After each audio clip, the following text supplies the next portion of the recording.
गीता के प्रथम अध्याय का महत्व। एक समय पार्वती जी ने पूछा है, महादेव जी, किस ज्ञान के बल पर संसार के सब लोग आपको शिव कहकर पूजते हैं? वृक्षाला ओढ़े और अपने सभी अंगों में शमशान की विभूति लगाए, गले में सर्प और नरमुंडों की माला पहने हुए हो, इनमें तो कोई भी पवित्र नहीं, फिर भी आप किस ज्ञान से पवित्र माने जाते हैं? तब महादेव ने उत्तर दिया कि हे प्रिय, सुनो, मैं गीता ज्ञान को अपने हृदय में धारण करने से पवित्र माना जाता हूँ। इस ज्ञान से मुझे बाहर के कर्म नहीं व्यापते। तब पार्वती जी ने कहा कि हे भगवान, जिस गीता ज्ञान की आप ऐसी स्तुति करते हैं, उसके श्रवण करने से कोई कृतार्थ भी हुआ है? महादेव ने उत्तर देते हुए कहा कि इस ज्ञान को सुनकर बहुत से जीव कृतार्थ हुए हैं और आगे भी होंगे।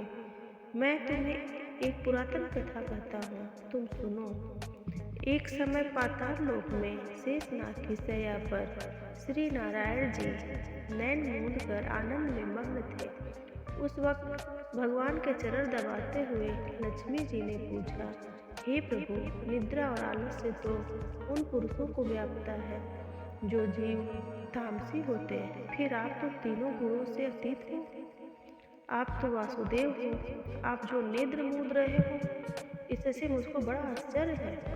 नारायण जी ने उत्तर देते हुए कहा, हे लक्ष्मी, मुझको निद्रा आलस से नहीं व्यापता। एक शब्द रूप जो भगवत गीता है, उसमें जो ज्ञान है उसके आकार रूप है। यह गीता शब्द रूप अवतार है। इस गीता में यह अंग है 5 अध्याय मेरे मुख है, 10 अध्याय मेरी भुजा है, 16वां अध्याय मेरा हृदय और मन है और मेरा उदर है, 17वां अध्याय मेरी जंघा है, 18वां अध्याय मेरे चरण है। गीता श्लोक ही मेरी नाड़ियाँ हैं और जो गीता के अक्षर हैं वे मेरा रोम है। ऐसा मेरा शब्द रूपी जो गीता ज्ञान करता है, अर्थ में हृदय में विचार करता हूँ और बहुत आनंद प्राप्त होते हैं। लक्ष्मी जी बोली, हे श्री नारायण जी, जब श्री गीता जी का इतना ज्ञान है तो उसको सुनकर कोई जीव कृतार्थ भी हुआ है? जो मुझसे कहो। तब श्री नारायण ने कहा, हे लक्ष्मी, गीता ज्ञान को सुनकर बहुत से जीव कृतार्थ हुए हैं, तो तुम श्रवण करो। एक व्यक्ति था जो चांडालों के कर्म करता था और तेल नमक का व्यापार करता था। उसने एक बकरी पाली। एक दिन वह बकरी चराने के लिए वन में गया और वृक्ष से पत्ते तोड़ने लगा। वहाँ उसे एक सांप से डस लिया, जिससे वह तुरंत मर गया। मरने के बाद उसने बहुत से नरक भोगे और फिर उसका जन्म बैल के रूप में हुआ। उस बैल को एक भिक्षुक ने मोल लिया। वह भिक्षुक उस पर चढ़कर सारे दिन मांगता फिरे, जो कुछ भिक्षा मांग कर लाता वह उसे अपने परिवार के साथ मिलकर खाता और वो बैल सारी रात द्वार पर खड़ा रहता। उसके खाने पीने का कोई भी ख्याल नहीं करता था और सुबह होते ही बैल पर चढ़कर फिर मांगने निकल जाता। जब बहुत दिन बीत गए तो वह बैल भूख से गिर गया, लेकिन उसके प्राण नहीं निकले। नगर के लोगों ने देखा और उस बैल को कोई तीर्थ का फल दे दे तो कोई व्रत का फल दे दे, तब भी उस बैल के प्राण नहीं छूटे। एक दिन गणिका आई। उसने लोगों से पूछा, यह कैसी भीड़ है? तो उन्होंने कहा कि इसके प्राण नहीं निकलते, उनके पुण्यों का फल दे रहे हैं, तो भी इसकी मुक्ति नहीं होती। तब गणिका ने कहा कि मैंने जो कर्म किया है उसका फल मैंने इस बैल को दिया है। इतना कहते ही बैल की मुक्ति हो गई। तब मैंने एक ब्राह्मण के घर जन्म लिया। पिता ने उसका नाम सुशर्मा रखा।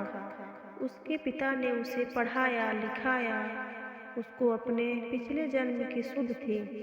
उसने एक दिन मन में विचार किया कि जिस गणिका ने मुझे बैल की योनि से छुड़ाया था उसका दर्शन करो। विप्र चलते चलते गणिका के घर गया और कहा, आप मुझे पहचानती? तब विप्र ने तोते से पूछा कि तू सवेरे क्या पढ़ता है? तोते ने कहा, मैं पिछले जन्म में विप्र का पुत्र था। मेरे पिता ने मुझे गीता के पहले अध्याय का पाठ सुनाया करते थे। एक दिन मैंने गुरु से कहा कि मुझको आपने क्या पढ़ाया। तब गुरुजी ने मुझे शाप दिया कि तू तोता बन जाए। इसके बाद मैं तोता बन गया। एक दिन बहेलिया मुझे पकड़ ले आया और एक विप्र ने मुझे मोल ले लिया। वह विप्र भी अपने पुत्र को गीता का पाठ सिखाता था। तब मैंने भी यह पाठ सीख लिया। उसी दिन विप्र के घर में चोर घुस गए।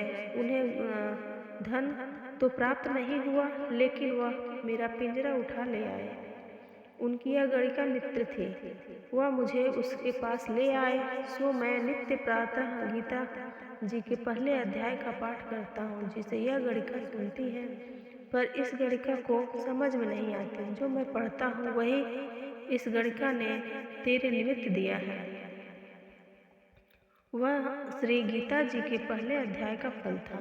तब विप्र ने कहा कि हे तोते, तू भी विप्र है, मेरे आशीर्वाद से तेरा कल्याण हो। सो हे लक्ष्मी, विप्र के इतना कहते ही वह तोता भी मुक्ति को प्राप्त हो गया।